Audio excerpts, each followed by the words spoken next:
Hello friends, माध्यमिक academy 2.0 का स्वागत है।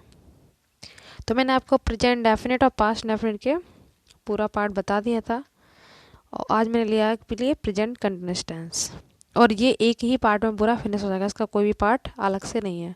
इसी में मैंने आपको सिंपल, नेगेटिव, इंडिकेटिव सभी बता दिए क्योंकि ये बहुत ही सिंपल होता है। अगर आप एक बार भी देख लेंगे तो आपको आराम से आ जाएगा। तो इसी तरह से एक पार्ट में हम पास्ट कंटिन्यूअस में भी एक ही पार्ट में फिनिश कर देंगे और जो हार्ड थोड़े होते हैं उनको हम 2 पार्ट में ले लेंगे। क्लियर? तो बिना टाइम वेस्ट करते हैं आज का video start. Present continuous tense की पहचान क्या होती है? जिन वाक्यों के अंत में रहा है, रही है, रहे हैं, ये शब्द आते हैं, ठीक है। एट एक्स्ट्रा जो भी वर्ड आते हैं, रहा है, रही है, था होता, अगर यहाँ पे रहा था कर देते तो पास्ट बन जाता, गा कर देते तो फ्यूचर बन जाता। तो जहाँ पे रहा है, रही है आता है, वहाँ पे प्रेजेंट कंटिन्यूअस टेंस होता है। तो सिंगुलर जो भी वर्ड होते हैं, ही, सी, इट, एनी, नेम, इसके अलावा भी जो एक वर्ड आए वो भी हो सकते हैं। एट एक्स्ट्रा इसके अलावा भी बहुत सारे वर्ड सिंगुलर में आ सकते हैं, जिसमें एक वर्ड की बात हो, एक सब्जेक्ट हो तो इज लगाओ, बहुवचन हो तो आप क्या लगाओगे? आर। और इसमें आई हो तो क्या आता है? एम। और रहा, रही, रहे के लिए वर्ब की फर्स्ट फॉर्म में क्या लगाते हैं हम? I N G. क्लियर? तो देखो इसमें इज आता है एक वचन में, बहुवचन में आर और आई के साथ एम। तो इसका फॉर्मूला देखो, सबसे पहले सब्जेक्ट लाएंगे जो भी काम कर रहा है वो, उसके बाद एज आर एम में से एक ले लेंगे, मतलब एक वचन हो तो एज, बहुवचन हो तो आर और आई हो तो एम। मोस्टली बच्चे पता क्या करते हैं, किसी भी टेंस में अगर एम मैं आ जाता ना, कि मैं खाता हूँ, तब भी उनका एम ही चलता है कि I am eat the food, ऐसे बोल देते हैं। पर ऐसे नहीं होता कि बल उसमें कंटिन्यूस में टेंस में हो, मतलब कंटिन्यूस की बात हो रही हो, मैं आ रहा हूँ, तब आपको और है भी लगाओ कि मैं जा रहा हूँ, मैं खा रहा हूँ, मैं अब आ रहा हूँ, तब आपको एम लगाना है। वैसे प्रेजेंट में अलग रूल हो जाता है, उसके लिए मैंने आपको बना रखे हैं, डिस्कस में लिंक भी दे रखा है, उस पर क्लिक करके देख लीजिए और प्लेलिस्ट भी सेपरेट बना दी गई है। तो उसके बाद वर्ब की फर्स्ट फॉर्म लेनी है, फिर हमें उसी में आईएनजी लगा देना है और ऑब्जेक्ट जो भी हो, फिर बाद में जितना भी कुछ बचता है वो सब लास्ट में लेते हैं। अब सबसे पहले सिंपल सेंटेंस देख लेते हैं।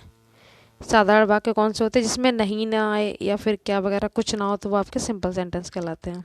क्लियर? तो देखो, वह झूठ बोल रही है, झूठ कौन बोल रहा है? वह है, तो आपका ये सब्जेक्ट हो गया, बोलना हमारी मेन वर्ब हो गई, है हमारा हेल्पिंग वर्ब है, और झूठ आपका, झूठ बोलना पूरा यही हो गया वर्ब।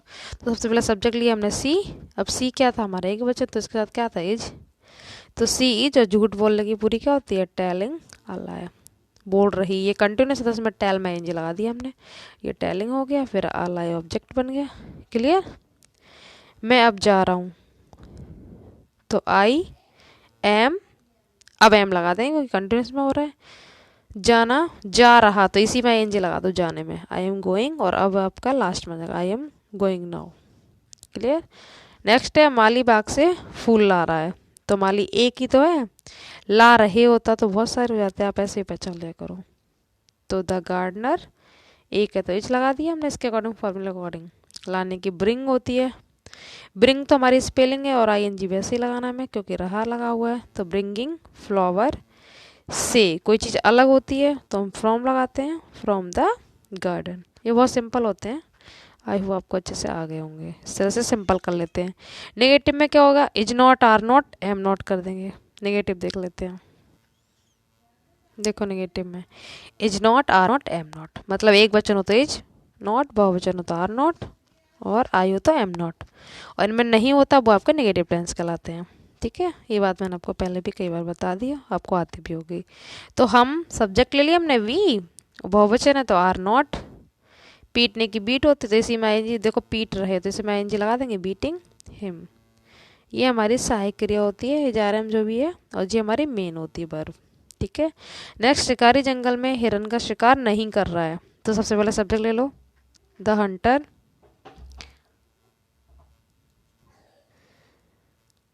तो we are not beating him, उससे की क्या होगी? हिम।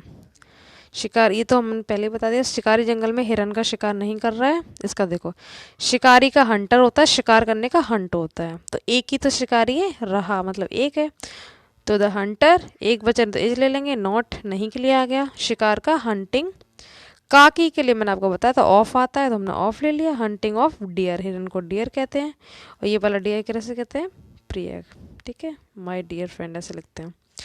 और जंगल में तो इन द फॉरेस्ट, इस तरह से कर लेंगे। ये हो गया हमारे नहीं वाले। अब देखते हैं इंट्रोगेटिव। मैंने आपको बोला कि इसी पार्ट में फिनिश हो जाएगा सारा। इंट्रोगेटिव का रूल क्या है, इंट्रोगेटिव में ना 2 पार्ट्स होते हैं, एक तो क्या से स्टार्ट होने वाले, और एक ये क्या कब कहाँ कैसे बीच में आ जाए तब, ठीक है। तो क्या से स्टार्ट होगा तो इजारे में आपको पहले लेनी है, तीनों एक में ही नहीं लगा देनी है। आपको ध्यान रखना कि एक वचन हो तो इज लेना है, बहुवचन हो तो आर लेना है, और आई हो तो एम लेना है। कभी भी तीनों एक साथ यूज नहीं होती हैं। तो क्या बच्चा सच बोल रहा है, तो बच्चा एक है तो हमने इज बाहर ले लिया, बच्चे का द चाइल्ड। सच बोलने, देखो झूठ बोलने की होती है टेल अलाई, तो हमने टेलिंग अलाई किया था।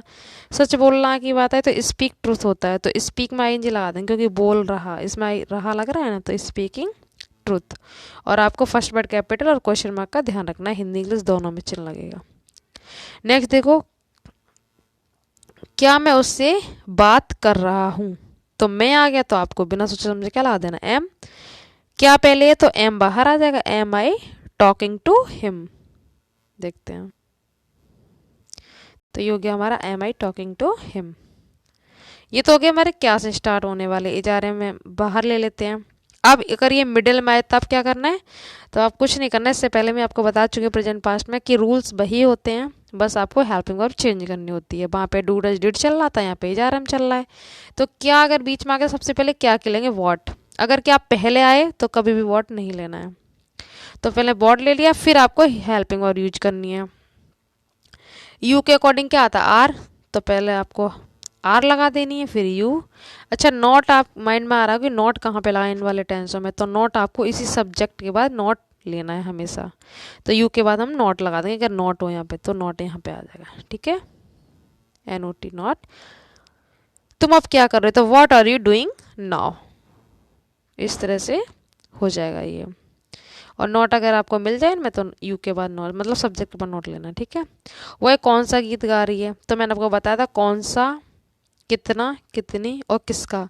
ये वर्ड हम एक साथ उठा लेते हैं, पूरा कौन सा गीत पूरा उठाया जाएगा इसमें, ये मैंने आपको पहले बताया। और ये 11 वर्ड होते हैं इंट्रोगेटिव वर्ड, मैंने पहले ही करवा चुकी हूँ, उसमें आप याद कर लीजिए उसको। तो कौन सी की विच होती है, तो हम विच सॉन्ग पूरा ले लेंगे, विच सॉन्ग, उसके बाद हेल्पिंग वर्ब यूज करनी है इज, क्योंकि यहाँ पे एक वचन है।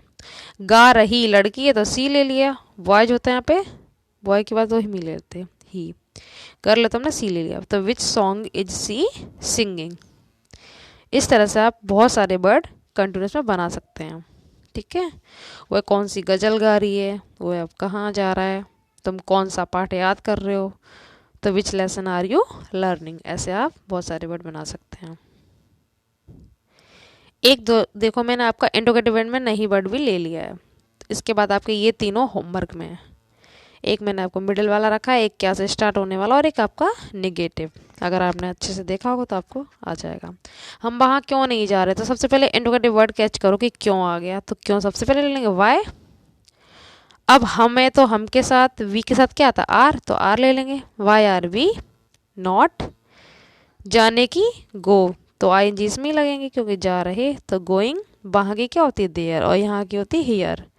और फिर आपको क्वेश्चन मार्क तो लेना ही लेना है, फर्स्ट वर्ड कैपिटल, ठीक है। तो why are we not going there, इस तरह से कर लेते हैं। तो आई होप आपको प्रेजेंट कंटिन्यूअस टेंस क्लियर हो गया होगा। ज़्यादा कुछ नहीं था, ये सिंपल ही होता है। तो वीडियो अगर आपको अच्छा लगा हो तो लाइक कर दीजिए, और बुरा लगा हो तो डिसलाइक कर दीजिए, और जितना हो सके शेयर कीजिए, जिससे और बच्चों की भी हेल्प हो सके। Thank you so much.